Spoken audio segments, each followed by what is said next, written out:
Hey guys, welcome to Boots and Bunny Homestead. My name is Casey. Thank you for everyone stopping by watching the video, wanting to learn how to make a loaf of sourdough sandwich bread in one day. So recently I posted a video of our sourdough bread in the round loaf. A lot of you have sent me pictures, a lot of you have sent me messages, and I am so appreciative of your responses and feedback in such a positive way.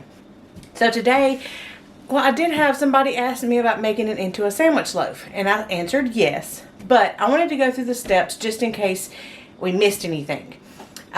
Some of you had commented during my shaping part of the steps that, of course, I didn't say anything because I was just showing you how to do it, but I didn't say anything and you felt kind of lost. So I'm going to cover that in this video. If you want to go back and have lots of details and lots of information, I'll go ahead and link the video so you can go back and watch it. It is 45 minutes long. It has a lot of information and coverage. So if you're new to sourdough, it's a great beginner video. Follow my steps exactly. And I've never had failed bread before. People that have commented, tagged me, sent me messages and pictures and everything. Everybody's bread is turning out great. So I want to call it a no-fail bread. But again, that also has to do with your starter, your environment, and different things like that that I can't control. But so far everything has went well. And today I want to show you how to make it into a sandwich loaf. So you just need one recipe. We're going to cover both of them.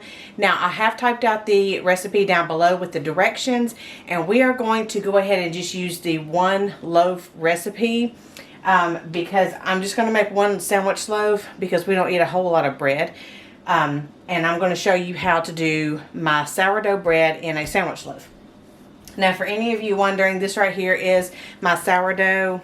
We do have it on our Etsy store. This is the einkorn and this is the regular all-purpose. We have both of these listed. We've had lots of orders come in lately, and I am very appreciative of that to be able to share my sourdough starter with you guys.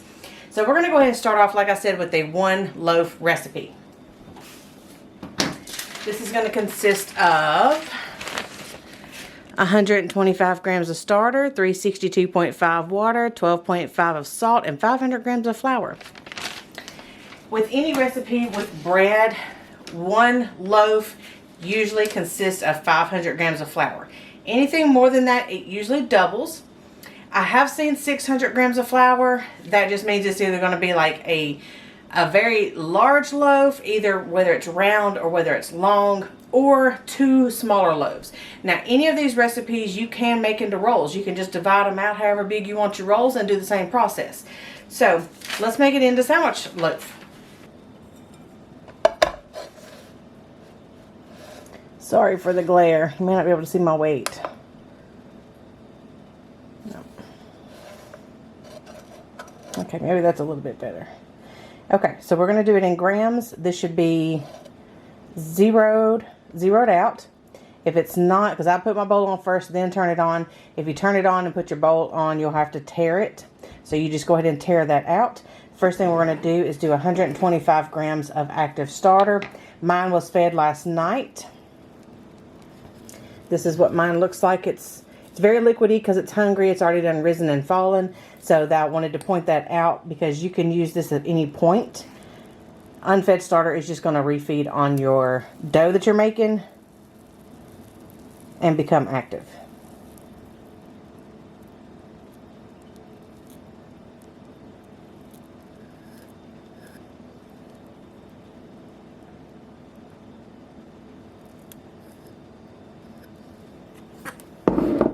You can do all of these things separately and then pour them into a bowl if you would like. Our water is 362. We're going to start at 0 because I can't add like that. I'm just kidding.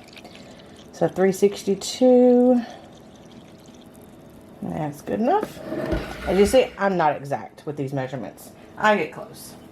My sourdough is floating. There it goes. It was just stuck to the bottom because I put it in first. So it's floating. It's still active and ready.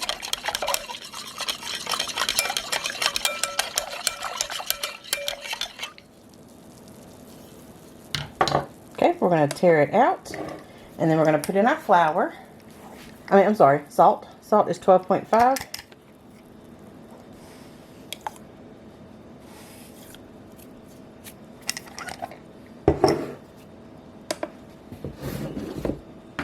And then the flour is 500 grams, and I am using King Arthur all-purpose flour. I did have some questions in my last video about it. It's unbleached and unenriched, but it doesn't matter. You can use whatever flour you want. Now, if you use ancient grains, you will have to adjust the water. Usually you take out 20% water or add in 20% more flour by weight. Okay, a little much. That'll offset the water and flour I put in there extra. Alright, and then we just mix this up. Alright, you can use your hands at this point if you want. I'll convert to my hands in just a minute. But you also want to mix your sourdough and water first, because it allows the water to disperse your sourdough starter. So everywhere water touches the flour, it's going to have sourdough starter. If you put the sourdough starter into the flour, you're going to have clumps of sourdough starter and clumps that's not. So it's just more thoroughly mixed whenever you do your starter and flour first. I just wanted to make that point if I didn't in the last video. I'm sure I did. Alright, so once I get it mixed and there's a little bit of flour on the bottom, I convert to my hands just so I can get it off the bottom.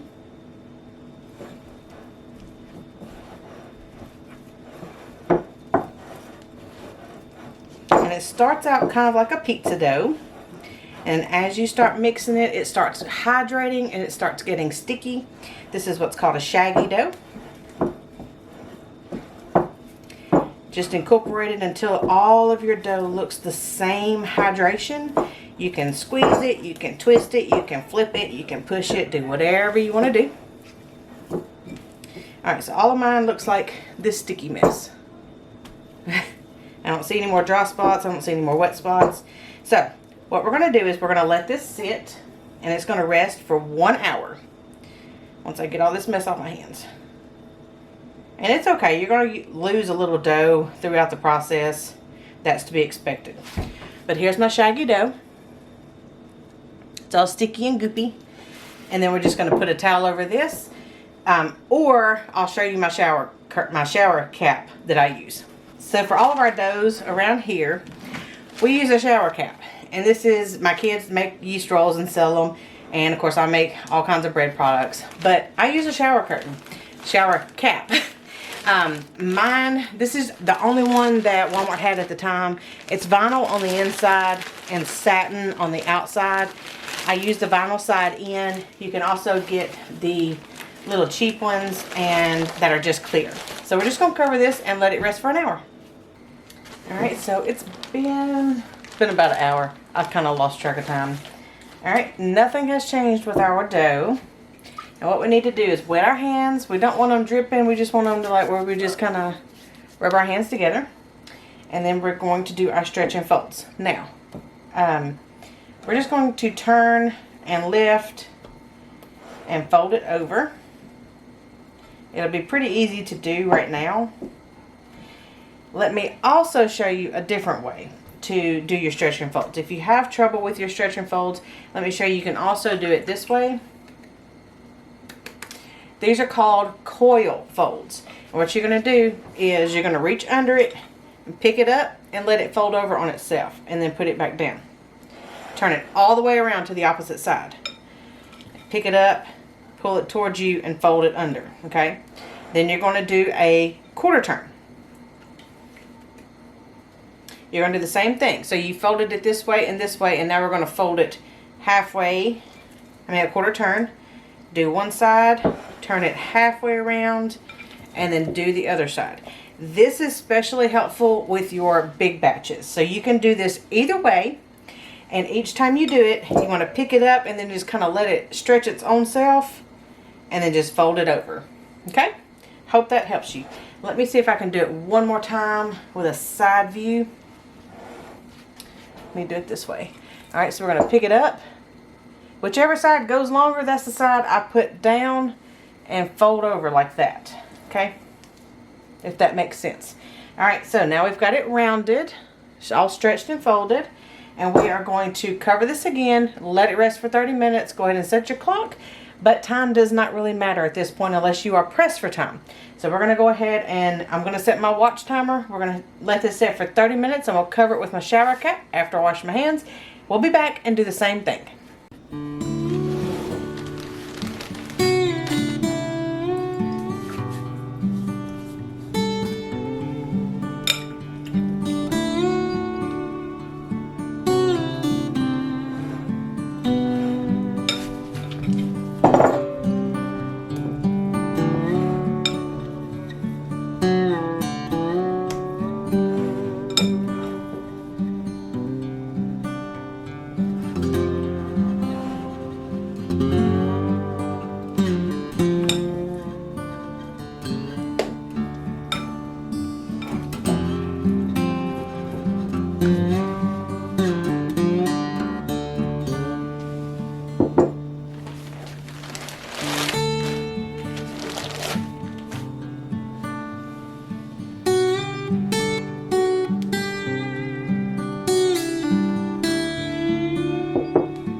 This is our last stretch and folds.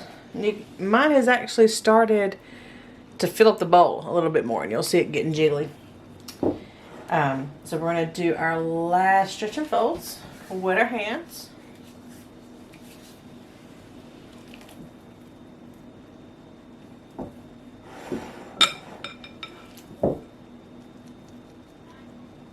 Not wanting to stretch as much, but it should no longer be sticky. It should just be really, really smooth. You see how smooth it is? Very, very smooth, bouncy. All right. Now, we've got to let this rest. And you see the little bubbles in there. Bubbles should start forming. We're going to let this rest for 2 hours on the counter. Now, you want this in a warm place. I'm probably actually going to sit mine outside the door there because it is in the 80s today. And remember, my starter was unfed, or it had already fallen. So I want to put this in a warm place for those 2 hours. And it's going to sit outside on the shelf. And that's what's going to activate that yeast to start fermenting. And it's going to reactivate my starter as well. That's what I mean by activate and feed. It's going to activate my starter. So I'm going to set this outside for 2 hours. Like I said, it's in the 80s. You don't want it like in the 90s or anything because it can kind of start to overproof. But I'm not going to get into too much of that. But what you want to do is go ahead and let this start to ferment on the counter. This is otherwise known as a bulk fermentation. A lot of people do this overnight. I'm sticking to the 2 hours because that's what works for this recipe. If you want to pause this and if you need to set it in the refrigerator, if you need to set it out overnight so you can do it tomorrow, that's fine. I'm just trying to do the same day recipe. So this is going to go outside for 2 hours, and then whenever we come back, I will talk you through the actions of shaping it. Okay, it's been 2 hours and 15 minutes. I want you to smell. It should start smelling sour. You see the bubbles. It's shiny and it jiggles like Jello. If you twist it to the side and then pull it back, it will pull off the sides of the bowl. Twist it over, it'll pull back clean off the sides of the bowl. Now, we've got to put our flour down. A lot of people have trouble with it still being sticky, and it is, but it's not like the shaggy dough. So we're going to put our flour down, but we don't want so much that whenever we go to pull our dough around and shape it, that there's too much flour that it doesn't stick to itself. Because one thing with sandwich loaves you got to be careful with is the bottoms will break open, or if you have the seam close to the top will break open, and that's usually because they have bread in that crease. So what we're going to do is just let this fall out. You'll see it come right off of the bowl. Alright. Now, there's several ways you can shape it. I'm going to try to keep it in a loaf form. So we're just going to bring the sides up. You'll hear people talking about stitching, which is bringing this side over, and they crisscross it. They grab, pull, and they pinch it closed. That's called stitching. I don't do that because mine never stays. So you can either do the push-pull method, which is what I did in the last video, which is where you just kind of bring it all up, flip it over, push, pull, push, pull. I'm not going to do that method here. You've seen that in the last video. The method I'm going to do here today is just I'm going to bring it all up together. So we're going to get it started, bring it up and over. It's kind of like a reverse stretch and fold. We're just going to kind of shape it into what we want, but this is not the final shape. So let's just bring it all over, kind of get it manageable, okay? And now, you want to keep your flour on the outside so you can manage it. Alright, so this is where a lot of people do the push and the pull. And whenever you do that, what you're doing is you're creating tension along the top. That tension is what's going to create the form of your loaf, and then whenever you go to score it, that's what's going to make that beautiful ear that stands up. So with a loaf like this, it's kind of hard to do the push and pull method. You can push it away from you and then pull it back and then just kind of tuck the ends to keep it that's a big bubble, that nice tucked loaf style. Alright, you just kind of have to do it your own way. We're going to push and pull and tuck, okay? And I'm going to keep that top tight. Alright, now we're going to let this rest for 20 minutes. I'm not going to do anything to it. You can cover it with a towel if you want to so it doesn't dry out. Whatever you would like to do. I'm going to do a little bit more. It's starting to be kind of shiny on top. So if you want to, you can do the thirds like this, like we did in the last video. Do the thirds, fold it over, and then you don't want to push and pull with too much flour because it doesn't create that tension. So push and pull, and then if you want a loaf, you just kind of pull an extra couple of times to you. But whenever you start overstretching it, that's when it's going to start getting too sticky. We'll make sure to keep enough flour on it where it's manageable. Alright, I'm going to let it rest.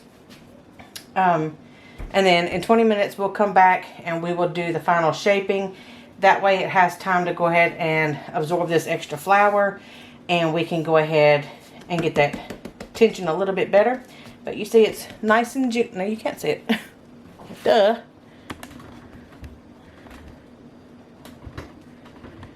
Okay, so you can see it's nice and jiggly, like Jello, like Santa Claus's belly. And I'm actually going to put it on a little bit more floured surface. Because if not, I'm not going to get this sucker up.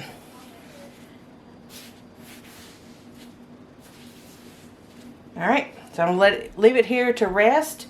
You can see right here. Let's see if you guys can see it. You can see it right here. So right here it started to tear. So that is my sign to stop. It did it right here a little bit too. Put a little bit of flour on it. Help seal that. I call it like a scab. You can seal that scab up and let it rest for 20 minutes. And then we'll come back and do our final stretches. I'm sorry. We'll come back and do our final shaping. 20 minutes. Okay, so we're going to do our final shaping real quick. And I'm not going to put down much more flour, but this is a just in case kind of thing. Let me get my bench scraper because it's a little bit easier to handle. Alright, so what we really want to do is try to flip this over. Alright, let's do one more shaping. I'm going to do my short ends end, and then I'm going to do a long center roll. This is kind of like that push and pull method. I'm going to tuck it and then I'm going to pull it backwards. Now I'm going to cook mine in a 9-inch Pullman loaf pan, which has the lines on it. There's little holes in the bottom for ventilation. It does have a top, but I'm not going to put a top on it. You can always do that if you want. You can also use the glass ones like the loaf pans. And if you want to make the 13-inch Pullman, you will have to at least 1.5 this recipe. You could probably double it and still get away with it. But I am going to actually let mine cold proof and rise in here. So we've got to get this seam side down into our loaf pan, and then we're going to cover it and put it in the refrigerator. But otherwise, if you have two, you can take your loaf now, put it on a towel, flip it over, and put it in a vessel like this, any kind of long vessel, or if you want to look into a banneton basket or something like that, you don't have to get fancy. Or you can just put your loaf as is into this, and this is what you're going to bake in. So you can kind of take out that middle step. And once we cold ferment this and let it rise, you know, during that cold ferment, then when we take it out, that's when we're going to score it, and then we're just going to put it straight into the oven. All right, so let's go ahead and put it into our vessel here.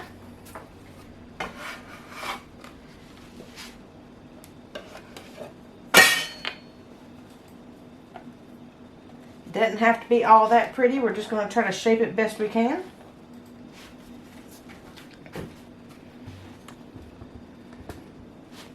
And here is my bread. Sorry, I got a shadow because of the lighting.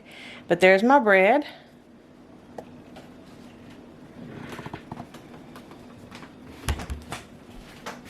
Okay, so now I'm literally going to put the shower cap back on here and put it in the refrigerator. And then that way we can just go ahead and let it cold ferment, and then we'll bring it out, score it, and bake it.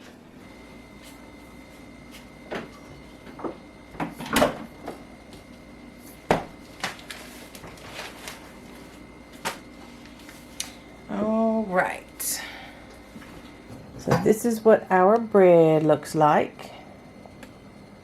Kind of hard to tell from the shadows. I'll turn it around a little bit. Not going to get much rise. It's really just going to fill the space up. And so now we are going to preheat our oven to 400. And we're going to bake until done. And I'm going to guess it's going to be about 30 minutes. 30 to 35 minutes. I'm going to watch it. I am going to go ahead and score this just because I like to have one down the middle, because this is sourdough and it still does have to expand. So for my lamb today, I'm going to be using this Volnamel. There we go. And it is actually it's retractable and it's magnetic. Kind of like a box knife. That's what I was thinking of. Kind of like a box knife.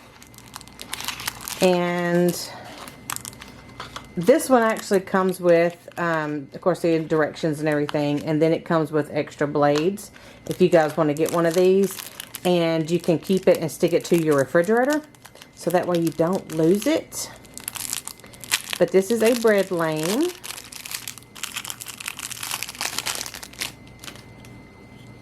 And you see it's my first time using it. But there we go. So let's get it loaded so we can go ahead and get our blades in. Alright, so in here, they actually have some scoring patterns that you can use. I think that's neat. All kinds of little scoring patterns that you can use it for. Okay. So installing the blade for the first time, we're going to follow these directions. And we need to twist, let's go all the way down and then twist it 45. And this comes out. And then we need to put a blade in. And they're all individually wrapped, so you're not going to cut yourself trying to get them in and out. And if you've never had a blade, a lame blade, they are super thin. Super, super thin.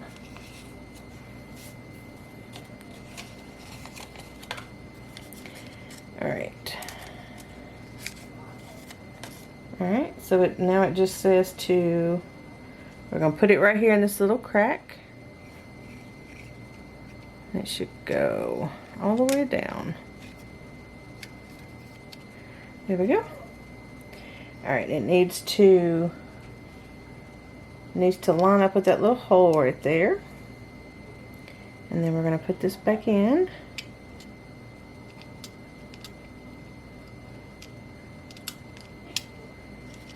And then twist it, locked in, and there we go. That's pretty simple. Alright, so I'm going to put this up and keep all this together. I have a drawer over here that I keep all of my instructions and everything together. So this will go in that box, or in that drawer. Okay, and so with this lame, and I mean you see the blade is super, super thin. These blades are really, really thin. So it makes excellent scoring tools. And what I'm going to do is just go right down the middle and put a little score. And that's just going to allow the bread to go ahead and expand. And as you score it, it's going to start expanding. Once you hit that sweet spot to where your scorer can start expanding, you'll start to see it open up.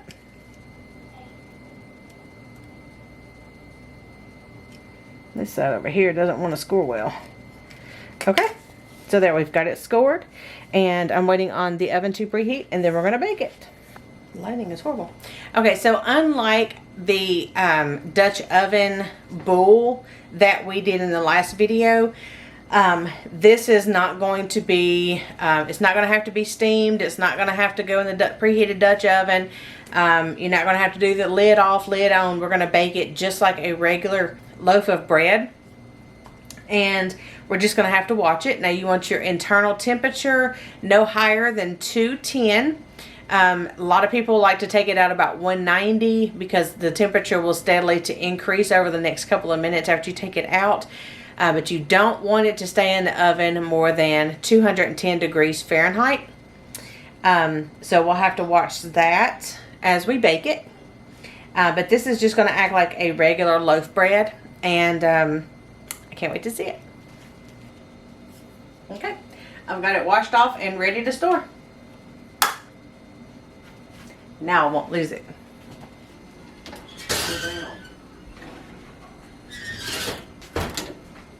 Oh boy, looks good. Alright, here's our bread. It did that funny little knobby thing. That was where I had went this way and that way, and the scoring made it do that. But there she is. Not the most perfect rounded top sandwich bread, but it's still pretty. So now to keep it a soft top crust, I'm going to go ahead and brush it with some soft butter. And it's going to keep the top of that crust here soft, so it won't get hard like those bowls usually do. I'm country, I can't talk right.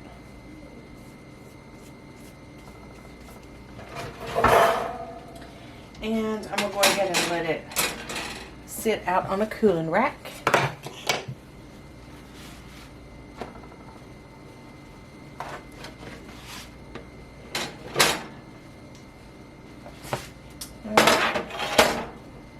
Looks a little funky. Looks like a mountaintop.